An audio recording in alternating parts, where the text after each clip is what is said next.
आज होगी बात धरती के एक ऐसे हिस्से की जो 4.5 करोड़ साल पहले बनी इस धरती के हर एक बदलाव का गवाह रहा है। तो अगर आप हमारे चैनल पे पहली बार हैं, ये वीडियो पहली बार देख रहे हैं, तो चैनल को सब्सक्राइब कर जुड़ जाइए हमारे साथ, ताकि आप बाकी सभी चैप्टरों की वीडियो भी ऐसी देख पाएँ और उनसे कैसे क्वेश्चन आएंगे ये भी जान पाएँ। तो चलिए अब मैं समझाता हूँ आपको ये चैप्टर, जिसका नाम है journey to the end of the earth. This lesson revolves around the world's most preserved place, Antarctica. ये पार्ट इर्द गिर्द घूमता है दुनिया की सबसे संरक्षित जगह अंटार्कटिका के। Not many people have been there, but out of the few that have, Tishani Doshi is one of them. बहुत ज़्यादा लोग अंटार्कटिका नहीं गए, पर जो गए हैं उनमें तिशानी दोशी एक है। A South Indian person who went on expedition with a group of teenagers.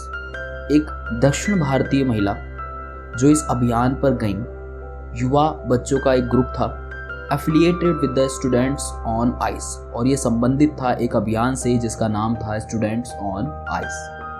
Programme takes youngs minds to the different ends of the world, और ये जो प्रोग्राम था, ये जो अभियान था, इसके जरिए जो युवा मस्तिष्क हैं, यानी जो युवा बच्चे हैं, उन्हें दुनिया के अलग अलग हिस्सों में ले जाया जाता था।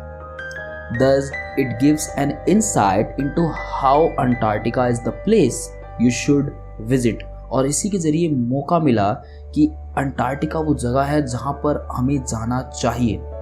To have a glimpse of past, present and future in its realist form, और अंटार्कटिका जाने के बाद आप वर्तमान की, भूत की, भविष्य की झलकियां अंटार्कटिका में जाकर के देख सकते। लेखिका का ये मानना है कि अंटार्कटिका दुनिया में वो इकलौती जगह है जहां पर जाकर आप इस धरती के पास से भी जुड़ सकते हैं, प्रेजेंट से भी जुड़ सकते हैं और इस धरती के भविष्य से भी जुड़ सकते हैं। और वो कैसे, वही कहानी में आगे लेखिका हमें समझाती है। तो चलिए आगे बढ़ते हैं। Tishani talks about her journey to Antarctica, which is described as the coldest, driest and windiest continent in the world, and how the impact of human activities can be studied by visiting it. और इस पूरी कहानी में जो theme है जिसे खास तौर से तिशानी समझाना चाहती हैं, वो ये है कि उनकी जो जर्नी रही अंटार्कटिका की, उसके जरिए ये बताती हैं कि जो अंटार्कटिका है वो दुनिया का सबसे ठंडा, सबसे ड्राइस्ट यानी सबसे सूखा और सबसे तूफानी महाद्वीप कहा जा सकता है। और किस प्रकार से जो मानव लगातार इस धरती पे करते जा रहा है अपने कार्य, और उसका क्या प्रभाव हमारी इस पूरी पृथ्वी पे पड़ रहा है, अगर उसे समझना है, उसे जानना है, तो आपको अंटार्कटिका जरूर आना चाहिए। आगे बढ़ते हैं। The narrator went on a trip to Antarctica with a program called student on ice. जो कहानी की लेखिका हैं तिशानी दोशी, वो यात्रा पे गई हैं अंटार्कटिका की। प्रोग्राम का नाम है स्टूडेंट ऑन आइस, ये आप जान चुके हैं। Which gives the student an opportunity to have the first hand experience to understand how climate changes can be pose the biggest threat to human existence. और इस प्रोग्राम के जरिए बच्चों को प्रत्यक्ष अनुभव करने का मौका मिलता है कि किस प्रकार से जलवायु में परिवर्तन हो रहा है, वो किस तरीके से आगे चलकर ह्यूमन, मानव के अस्तित्व के लिए बहुत बड़ा खतरा बन सकता है। The narrator begins by telling the minor detail of the journey that she boarded a Russian research ship, the academic Sokolovskaya. The journey began 13.09 degree north of the equator in Madras. अब यहाँ पर narrator अपनी पूरी detail बताती हैं कि कैसे उनकी यात्रा चालू हुई। सबसे पहले वो एक रशियन रिसर्च शिप पे सवार हुई जिसका नाम था Akademik Shokalskiy, and journey begins with 13.09 degree north of the equator in Madras, Chennai, crossing the 9 time zones, 6 checkpoint, 3 bodies of water, at least 3 ecosphere, and traveling over 100 hours in car, aeroplane and ship to reach there. और इन पूरे के बाद 100 घंटों का सफ़र करने के बाद जो लेखिका हैं वो अंटार्कटिका पहुंची। After reaching the narrator had a surreal experience. और वहां पहुंचने के बाद जो असली अनुभव लेखिका ने महसूस किया वो अब चालू होता है। 90% of earth's total ice volumes are stored in Antarctica. पूरी धरती पे जितनी भी बर्फ है उसका 90% अकेला अंटार्कटिका के पास मौजूद है। Whether the west Antarctica ice sheet will melt entirely or not is the biggest question to be answered. और चाहे वेस्ट अंटार्कटिका की शीट जो है वो बहुत जल्द पिघल जाएगी और इतने बड़े सवाल का किसी के पास कोई जवाब नहीं है। तो इस पूरे हिस्से में हमें ये पता लगता है कि लेखिका अंटार्कटिका पहुंची कैसे और वहाँ पर पूरी दुनिया की जो आइस है उसका कितना हिस्सा अंटार्कटिका में मौजूद है। और साथ साथ अंटार्कटिका की जो बर्फ़ है वो पिघल रही है, बहुत बड़े पैमाने पे पिघल रही है। आगे बढ़ते हैं कहानी में। The narrator state that if you want to study earth's past, present and future, Antarctica is the place to go. और आगे ये कहती हैं कि अगर आप धरती के पास्ट, प्रेजेंट और फ्यूचर को जानना चाहते हैं तो अंटार्कटिका ही वो जगह है जहां पर आपको जाना चाहिए। With its simple ecosystem and lack of biodiversity, it becomes the best place to understand and study how little changes in the environment can have big result। और यहीं पर ये जो जगह है अंटार्कटिका, यहाँ पे बिल्कुल सिंपल सा इकोसिस्टम है, जैव विविधता की बहुत कमी है और ये सबसे बेस्ट प्लेस है जहाँ पर जाके आप ये समझ सकते हो कि जब इन्वायरमेंट में एक छोटा सा भी परिवर्तन होता है तो उसके बड़े परिणाम कैसे देखने को मिलते हैं। It is warned by the scientist that a further depletion of ozone layer will affect the lives of the sea animal and birds of the region, further also affecting the global carbon cycle. जो वैज्ञानिक है दुनिया के, उनके द्वारा already ये चेतावनी दी जा चुकी है कि जो ओजोन परत है हमारी, अगर उसको थोड़ी भी और क्षति पहुंची तो इससे जो समुद्री जीव हैं, जो पक्षी हैं, इन सब पर असर पड़ेगा और जो धरती का जो ग्लोबल कार्बन साइकिल है ये भी बहुत बुरी तरह से प्रभावित होगा। The burning of fossil fuels has created a blanket of carbon dioxide around the world. जो ईंधन हम लगातार जला रहे हैं उसके कारण दुनिया के चारों तरफ कार्बन डाइऑक्साइड की एक चद्दर सी फैल गई है। And its impact can be visibly seen through the increasing global temperature, melting the iceberg in Antarctica. और इस कार्बन डाइऑक्साइड के फैलने का जो असर है उसे साफ साफ देखा जा सकता है, वो है धरती का बढ़ता हुआ टेम्परेचर और अंटार्कटिका में पिघल रही बर्फ।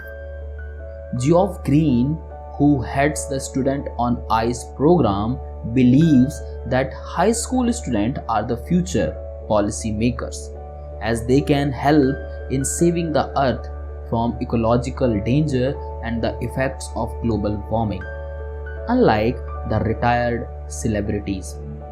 जो जियोफ ग्रीन है वो इस प्रोग्राम के जो बच्चों को अंटार्कटिका लेकर गया है उसके हेड हैं और उनका मानना है कि जब हाई स्कूल के बच्चों को यानी आप लोगों को भी इस पाठ के जरिए अंटार्कटिका जाने का मौका मिल रहा है, ये आने वाले बच्चे ये आने वाले भविष्य के नीति बनाने वाले और इनकी मदद से हम इस धरती को बचा सकते हैं। इसके इकोलॉजिकल जो खतरा पर्यावरण पे जो मंडरा रहा है उससे बचाया जा सकता है, ग्लोबल वार्मिंग से धरती को बचाया जा सकता है। आप लोग इस चैप्टर को ऐसा पढ़ते हैं कि जिससे हमें पेपर में कुछ क्वेश्चनों के जवाब देने हैं और कुछ मार्क्स ले लेने, जबकि ये चैप्टर सिर्फ इतने के लिए यहाँ पर नहीं दिया गया। ये आपको बताता है कि आज भले ही हम बातें मंगल ग्रह पर जाके घर बसाने की कर रहे हों, लेकिन इस घर को उजाड़ कर आप दूसरे ग्रह पर जाकर नहीं बस सकते। ये भी हमारी धरोहर है। जैसे हम अपने माता पिता और दादा दादी की यादों को संभाल के रखते हैं, उन्हें अपने दिल और दिमाग में बसाए रखते हैं, भले ही हम धरती को छोड़ के दुनिया में कहीं भी चले जाएं या पूरे ब्रह्मांड में किसी भी ग्रह पर अपना घर बना लें, लेकिन हमारी पहचान ये पृथ्वी रहेगी, इसे हम बर्बाद नहीं कर सकते।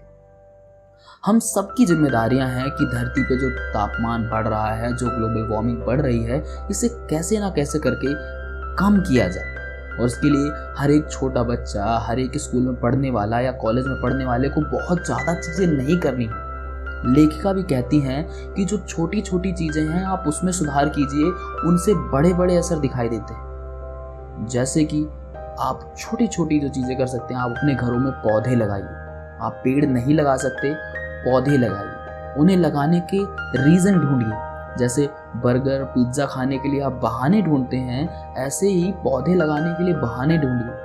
आपका बर्थडे है, उस दिन एक पौधा लगा लीजिए। उसको बिल्कुल ऐसे उसको प्यार कीजिए जैसे कि आप अपने किसी प्यारे जानवर को करते हो। अगर आपको कोई ये बताए कि तुम इस धरती पे जीवित हो तो सिर्फ इसकी वजह से, तो क्या हमें उसे बचाए रखने की कोशिश नहीं करनी चाहिए? ये चैप्टर ये सवाल छोड़ के जाता है और मैं चाहता हूँ इस चैप्टर के ज़रिए कि आप लोग इस बात को समझें कि आने वाले भविष्य को बचाने के लिए आज से हर एक के द्वारा किए गए छोटे छोटे प्रयास कल बहुत बड़ा परिवर्तन लेकर आएंगे। कहानी में आगे बढ़ते हैं।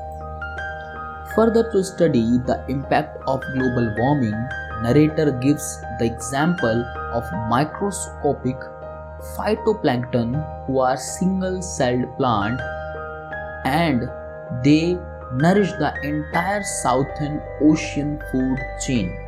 और आगे जो ग्लोबल वार्मिंग का असर है इन सब चीज़ों के बारे में जानते हुए एक एग्जाम्पल देते हुए वो बताती हैं कि एक फाइटोप्लैंक्टन एक जो प्लांट होता है, ये एक कोशिकीय प्लांट है और ये इकलौता प्लांट है जो पूरे के पूरे अंटार्कटिका का जो साउथर्न ओशियन है, इस पूरे के पूरे अंटार्कटिका की फूड चेन को बनाए रखता है। As they require the sun's energy to assimilate carbon and supply oxygen, the depletion in ozone layer can have the tendency to affect this functioning, further affecting the lives of all marine animals। और यहाँ पे कहती हैं कि जो plant है इसे सूर्य की रोशनी की ज़रूरत होती है जिससे कार्बन को ऑब्जर्व करता है और ऑक्सीजन की सप्लाई करता है। लेकिन जो ओजोन परत को हम नुकसान पहुंचा रहे हैं, अगर उसको थोड़ा भी और नुकसान पहुंचा तो इसके कारण ये जो फाइटोप्लैंक्टन वाला प्लांट है ये खत्म हो जाएगा। और इसके खत्म होने से आप समझ ही सकते हैं कि पूरी जो साउथर्न ओशन की जो फूड चेन है वो पूरी की पूरी तरह बर्बाद हो जाएगी और इसका सीधा सीधा असर पड़ेगा उन मरीन एनिमल्स पर, उन समुद्र में, उस अंटार्कटिका महाद्वीप पर रहने वाले जानवर। इन द एंड, इस कहानी के एंड में, the narrator was thinking about the beauty of the place and wished it to remain the same, any change can have a big consequences. और आखिरी में नरेटर ये सोचती हैं इस जगह की खूबसूरती के बारे में और ये आशा करती हैं, ये उम्मीद करती हैं कि ये जगह हमेशा ऐसी रहे क्योंकि थोड़ा सा भी बदलाव बहुत बड़े परिणाम लेकर के आएगा। तो कहानी सिर्फ इसलिए नहीं है कि आप इसे पढ़ें और अपने एग्जाम में कुछ नंबर ले आएं। ये कहानी उससे कहीं बड़े मैसेज के साथ यहाँ पर जोड़ी गई है। बहुत बड़ी सीख आपको देना चाहती है कि आपको बहुत बड़े परिवर्तन की ज़रूरत नहीं है। आप बहुत छोटी छोटी सी चीज़ें करके भी आप अपनी इस धरती को ऐसे ही खूबसूरत बना के रख सकते हो आने वाली पीढ़ियों के लिए और आने वाले समय के लिए। अपने घरों में छोटे छोटे ही सही कुछ पौधे लगाएं। ऐसी चीज़ों का कम इस्तेमाल करने का प्रयास करें जिससे ग्लोबल वार्मिंग बढ़ रही है। दूसरे लोग कर रहे हैं, बड़े बड़े ऑफिसों में एसी लगे हुए हैं, हमें उन्हें नहीं देखना है। हमें बस हमारा धर्म निभाना है। जो इस धरती को बचाने के लिए हम अपने हिसाब से कर सकते हैं वो करना है और लोगों को समझाना है और जोड़ने का प्रयास करना है। ये हम सभी का घर है। हम दूसरे ग्रहों पे जाने की आज बात तो करते हैं, लेकिन पहले जो हमारे पास है उसे तो बचा लें। यहाँ पर एक मीम जो बहुत फेमस है वो याद आया, in search of gold we lost diamond and diamond is our earth and the gold is Mangal ग्रह, मार्स। तो इस चैप्टर की जो पूरी कहानी है वो आपको समझ में आई होगी। जो यहाँ का पूरा सिस्टम है उसके अंदर जो सबसे महत्वपूर्ण भूमिका निभाने वाला जो पौधा है उसका नाम भी आपको पता लगा। लेखिका इस कहानी के थ्रू जो मैसेज देने जाती है वो भी आपको समझ में आया कि लेखिका चाहती है कि हमें जो अर्थ है, जो ग्लोबल वार्मिंग है उसे कम करना है, जो नुकसान ह्यूमन एक्टिविटीज़ इन्वायरमेंट को पहुंचा रही है उसे कम करने के प्रयास करने हैं। और अगर आप इस धरती के पास्ट, प्रेजेंट, फ्यूचर को अपनी आंखों से देखना और समझना चाहते हैं तो अंटार्कटिका बेस्ट जगह है। तो इस वीडियो को शेयर कर देना अपने क्लासमेट और दोस्तों के साथ, क्योंकि ज्ञान बांटने से बढ़ता है। मैं बहुत जल्द मिलूंगा अगली वीडियो में, तब तक के लिए नमस्कार।